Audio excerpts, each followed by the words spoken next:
Jay-Z, whose real name is Sean Carter, is now being accused of drugging and a 13-year-old girl at an after-party following the 2000 Video Music Awards in New York City.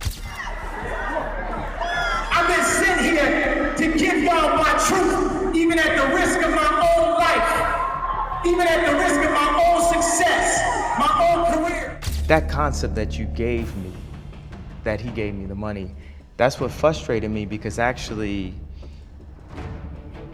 the money was, he got it from Live Nation. I'm a very loyal, emotional, artist person, you know. That made me feel like I owed more than just the money itself. They can control Jay-Z and Beyonce. But not you, man. But they can't control me. Not You see, it you. ain't no name I won't name. What if Kanye was right all along? What if everything he warned us about, Jay-Z's dark connections, wasn't just a crazy rant? What if he really tried to silence him? Jay-Z, I know you got killers. Please don't send them at my head. Just call me. Kanye's public fallout with Jay-Z sparked countless headlines, but was it more than a simple beef? New allegations paint a much darker picture, one that Kanye might have been trying to warn us about for years. I just tell the truth, and telling the truth is crazy in a world full of lies. And now, with shocking lawsuits naming Jay-Z and Diddy in connection to heinous crimes, the question isn't if Kanye is crazy, it's if we've been blind.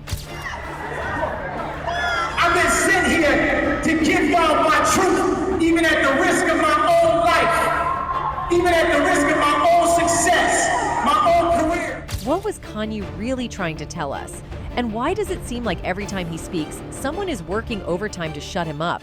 It is quite apparent that Kanye has been trying to reveal that Jay-Z has been planning to oust him for some reason. For starters, Kanye West, who was diagnosed with bipolar disorder in 2016, claimed he was mentally misdiagnosed in early November last year. Following his return to Twitter in 2023 after previously being banned from the site over anti-Semitic comments, the rapper kicked off his usual nightly routine of calling out those close to him while sharing personal text exchanges. This time it was against his former personal trainer, Harley Pasternak, who is Jewish. What should be obvious by now is that I was raised to stand for my truth regardless of the consequences. So I will say this again, I was mentally misdiagnosed and nearly drugged out of my mind to make me a manageable, well-behaved celebrity. The rapper posted on X alongside a screenshot of his alleged conversation with the celebrity trainer. In the text message, Pasternak asked West to have a loving, open conversation with him based on fact. He also asked his former friend to refrain from cuss words or crazy stuff. However, Pasternak's next message changed its tune as he seemingly threatened to have West put back into a facility. Second option, I have you institutionalized again where they medicate the crap out of you, and you go back to zombie land forever. Play date with the kids just won't be the same, the text read. For context, Kanye West himself spoke out about the industry's dirty tactics. In a shocking revelation, he claimed that after exposing some of their secrets, he was forcefully given psychiatric drugs. Yes, you heard that right. Kanye confronted medical professionals about the excessive amount of lithium they wanted to prescribe him. Talk about a scandalous prescription pad. And I refused to take this, right? You understand that if I had taken the medication, I would not be here, and it would have been, he was deeply troubled. According to Kanye, had he succumbed to their pressure, he might not be alive today. He firmly believes that taking those medications would have labeled him as deeply troubled, overshadowing his incredible artistic contributions with mental health struggles. Now, fans have been wondering if all this was happening to Kanye because he refused to conform to Jay-Z's demands. You see, Kanye West has in the past accused Jay-Z for wanting to control him because he owed Jay some money. According to Kanye, the money came through a tour deal with Live Nation. He gave me the money. That's what frustrated me, because actually the money was, he got it from Live Nation. Kanye also revealed that Jay-Z made him feel like he owed him more than the money. It made me feel like I owed more than just the money itself, for the fact that it came from him. He later added that Jay-Z had to co-sign the $20 million deal for him to get it. Jay-Z had initially talked about Kanye's debt in his 444 album. On the album's opening track, KJZ, the 53-year-old artist said, "I know people backstab you, I feel bad too. But this F everybody attitude ain't natural. But you ain't the same, this ain't kumbaya. But you got hurt because you did cool by ye. You gave him 20 million without blinking. He gave you 20 minutes on stage. In the song, Jay-Z was referring to the 2016 incident where Kanye had called out Beyonce for refusing to perform at the MTV VMAs earlier that year unless she won the Video of the Year prize for her song Formation ahead of him and Drake. During the rant, West also claimed that he hasn't heard from Jay-Z for a while and begged him not to send killers at his head, but rather call him and talk to him like a man. Jay-Z, call me, bro. You still ain't called me. Jay-Z, call me. Hey, bro, Jay-Z, I know you got please don't send them out my head. Just call me. After this incident, there were speculations on whether what Kanye was saying was true and if Jay-Z and Beyonce were actually just interested in money. Well, if you closely examine Jay-Z's actions ever since the onset of his career, you will realize that he has only ever been interested in anything when there's money involved. In fact, back when Kanye was having aspirations of building a career in the music industry, it took some time before Rockefeller Records took him on as an artist, sparked rumors that Jay didn't want to sign Kanye. Jay addressed those rumors saying, "I wasn't saying don't sign Kanye, I was saying at least keep the beats in-house if anything." Kanye was then signed to the label in 2002 since he was viewed as a producer first and foremost. However, Kanye and Jay's working relationship only blossomed into a friendship after Jay saw that Kanye had a promising career. He even had Kanye chronicle on his 2007 song, Big Brother. Off the plane, I'm off the baseline. Nothing handed out, I'm about to take mine. Kanye even invited the Carters to his wedding with Kim Kardashian in 2014 in a lavish wedding ceremony in Florence, Italy. The wedding was attended by a host of A-list celebrities, but Beyonce and Jay-Z were among the notable absentees from the event. The media and fans were abuzz with speculation about the reason behind Jay-Z's absence from Kanye's big day. There were several rumors about why Jay-Z chose not to attend Kanye's wedding. Some sources claim that the rift between the two rappers began when Jay-Z and Beyonce failed to attend Kanye and Kim's engagement party, which was held in San Francisco in 2013.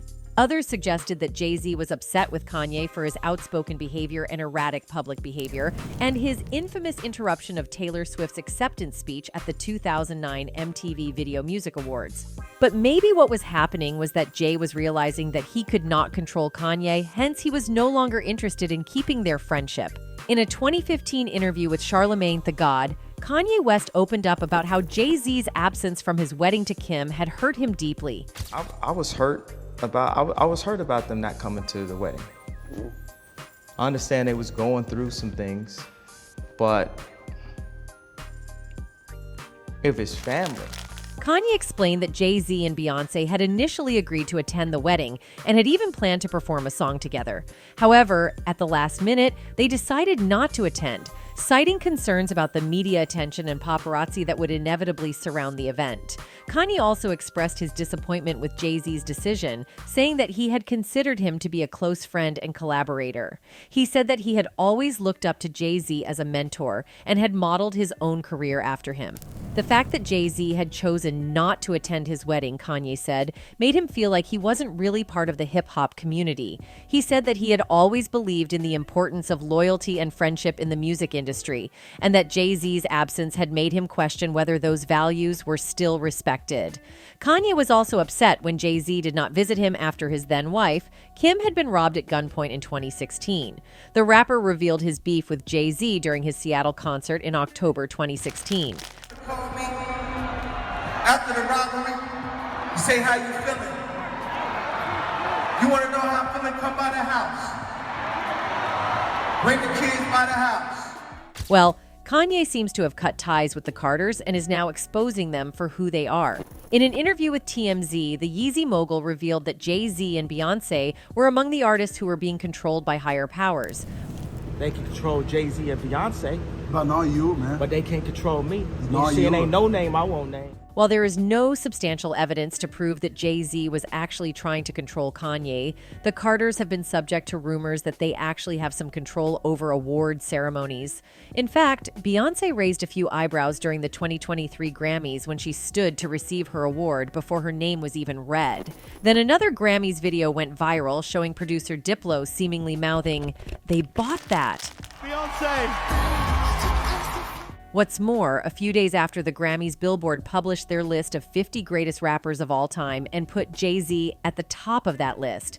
This triggered a lot of backlash from hip-hop fans who said that while Jay-Z is undoubtedly talented, putting him at the top of that list was definitely a reach. With all this evidence, maybe Kanye is right and that Jay-Z wants to control the music industry. However, it is important to note that Jay-Z and Kanye West have had a long and complex relationship, marked by both collaboration and conflict. The two first met in the late 1990s when Kanye was a young producer and aspiring rapper, and Jay-Z was already a well-established figure in the hip-hop world. The exact circumstances of their first meeting are not known, but it is believed to have taken place in a recording studio in New York City. At the time, Kanye was working as a producer for various artists, including Jay-Z's Roc-A-Fella Records label. Jay-Z was initially impressed with Kanye's production skills and recognized his potential as a rapper. He signed Kanye to a production deal with Roc-A-Fella and gave him the opportunity to produce tracks for several of the label's artists. Over the next few years, Kanye worked on a number of high-profile projects for Roc-A-Fella, including Jay-Z. In fact, he is credited for revitalizing Jay-Z's career through the production of his album, The Blueprint, which was released in 2001. I'm going to the lounge. I was like, yo, I got one beat to play. I gotta play you this beat. So then he's like, okay. There's no denying the impact that Kanye's production had on The Blueprint and on Jay-Z's sound more generally. At the time, Kanye was a relative newcomer to the music industry, but his fresh, innovative approach to production helped to breathe new life into Jay-Z's music and establish him as a leader in the rap game. Kanye produced several tracks on The Blueprint, including the hit single Izzo, Hova, and the iconic track Takeover, which featured a sample from The Doors' 5 to 1 and became one of the defining songs of Jay-Z's career. Kanye's production on The Blueprint helped to establish him as a major force in hip-hop and set the stage for his own solo career as a rapper and producer. It also helped to solidify Jay-Z's status as one of the most influential and enduring figures in the rap world, paving the way for a string of successful albums and collaborations over the next 2 decades. In 2004, Kanye released his debut album, The College Dropout, which was produced in collaboration with Jay-Z and other members of the Roc-A-Fella team. The album was a critical and commercial success and established Kanye as one of the most innovative and influential figures in hip-hop. Following the success of The College Dropout, Jay-Z and Kanye continued to collaborate on a number of projects. Kanye produced tracks for Jay-Z's albums Kingdom Come and American Gangster, and the two also worked together on the single Run This Town in 2009. In 2011, Jay-Z and Kanye released their collaborative album, Watch the Throne, which was widely praised for its innovative production and ambitious vision. The album featured guest appearances from a number of high-profile artists, including Beyoncé, Frank Ocean, and Kid Cudi. Even with all these allegations, it's hard to believe Jay-Z would actually want to harm Kanye. I mean, could Kanye know something even worse about him? Well, based on the latest claims against Jay-Z, it sure seems possible. For context, on December 8, 2024, Jay-Z found himself at the center of a conspiracy theory frenzy. The lawsuit against him, recently refiled, sent shockwaves across the entertainment world. However, Jay-Z outright dismissed the allegations, calling them a publicity stunt. My lawyer received a blackmail attempt, called a demand letter, from a lawyer named Tony Busby. What he had calculated was the nature of these allegations, and the public scrutiny would make me want to settle, Jay-Z wrote. No, sir, it had the opposite effect. It made me want to expose you for the fraud you are in a very public fashion. So no, I will not give you one red penny, he continued. Going on to describe the allegations as heinous, Jay-Z requested that Busby file a criminal complaint rather than a civil one, before directly addressing his background as a Marine infantry officer. These allegations are so heinous in nature that I implore you to file a criminal complaint, not a civil one. Whomever would commit such a crime against a minor should be locked away. Would you not agree? The rapper wrote. I have no idea how you have come to be such a deplorable human, Mr. Busby, but I promise you I have seen your kind many times over. I'm more than prepared to deal with your type. You claim to be a Marine? Marines are known for their valor. You have neither honor nor dignity, he said. Jay-Z then stated that his only heartbreak is for his family, including his wife Beyonce and their 3 children, Blue Ivy, who is 12, and twins Sir and Rumi, who are 7. My only heartbreak is for my family. My wife and I will have to sit our children down, one of whom is at the age where her friends will surely see the press and ask questions about the nature of these claims and explain the cruelty and greed of people, he wrote. However, attorney Tony Busby, representing the accuser, fired back, accusing Jay-Z of bullying tactics and harassment. He said, regarding the Jay-Z case and his efforts to silence my clients, Mr. Carter previously denied being the one who sued me and my firm. He filed his frivolous case under a pseudonym. What he fails to say in his recent statement is my firm sent his lawyer a demand letter on behalf of an alleged victim, and that victim never demanded a penny from him.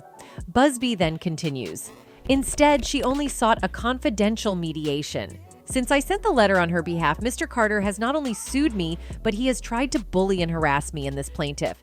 His conduct has had the opposite impact. She is emboldened. I'm very proud of her resolve. Overall, he sounds more than confident in his argument against Jay-Z as he concludes by saying, as far as the allegations in the complaint filed, we will let the filing speak for itself and will litigate the facts in court, not in the media. But it isn't just about a single accusation. This isn't the first time the music industry has faced allegations of misconduct. Remember the whispers surrounding Foxy Brown and Aaliyah?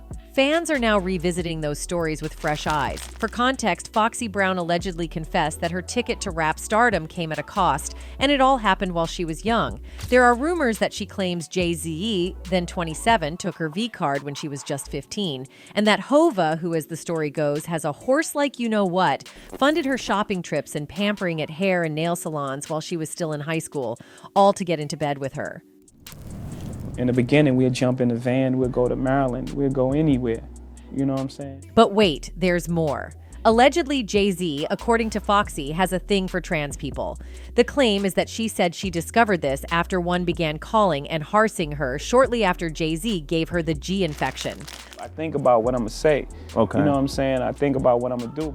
Allegedly, she claimed that during one of her sessions with Jay-Z, there had been a video recording involved. This session was far from private, as another high-profile individual was allegedly present, none other than the multi-talented Jamie Foxx, who played the role of Wanda in the iconic sketch comedy show In Living Color. It appears Foxy's supposed account ventured into even murkier territory when she allegedly disclosed that Jay-Z had compelled her to sign multiple non-disclosure agreements or gag orders related to an intimate encounter that involved all 3 of them, herself, Jamie Foxx, and Jay-Z. She asserted that this encounter was, in fact, a threesome. The sensational twist in this story occurred when shortly after this incident, the alleged videotape of that supposed particular rendezvous mysteriously disappeared from her home. Foxy Brown firmly believes that Jay-Z had a hand in the disappearance of this tape, raising suspicions about his involvement in the alleged theft. But this is only the tip of the iceberg. Beyond the shocking revelations and claims, there are claims that Foxy Brown divulged another intriguing facet of Jay-Z's life. Supposedly, according to her, there was an enduring consistency in Jay-Z's world that could not be ignored. She allegedly hinted at a connection between Jay-Z and Larry Johnson, suggesting that their relationship may have been more than just casual friendship. The fact that Jay-Z had once shared an apartment with the NBA player, who had a prior association with Rocawear, lent some credence to her insinuations. In her alleged candid recollection of her experiences with Jay-Z, it seems Foxy did not hold back when it came to expressing her sentiments about Jay's wife, Beyonce. Her feelings towards Beyonce were far from sugar-coated, to say the least. Foxy Brown left no room for ambiguity in her candid remarks regarding the global superstar. In any case, one person who had spoken about this was Nas. You can't me, Jada, see a 14-year-old girl come in the studio and sit on R. Kelly's lap. Meanwhile, Jaguar Wright also made claims that Jay-Z is a monster just like Diddy. For 4 years, I've been screaming, not just Diddy, but Diddy and Jay-Z are monsters. And the victim-making machine kept going on. Now, the weirdest part is that there are some people who believe Jay-Z took advantage of young Beyoncé.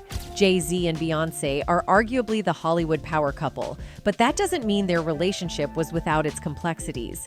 Despite their combined fortune of nearly $2 billion, a luxurious home, and the admiration of their peers, the dynamics of their marriage presented a different story. For those unfamiliar with Beyoncé and Jay-Z's journey as a couple, they have consistently faced scrutiny for the unconventional aspects of their relationship. For example, they first met when Beyoncé was just a teenager while Jay-Z was in his 30s. Reflecting on those early days, Beyoncé once shared in an interview, "I was 18 when we first met, 19 when we started dating. There was no rush. No one expected me to run off and get married."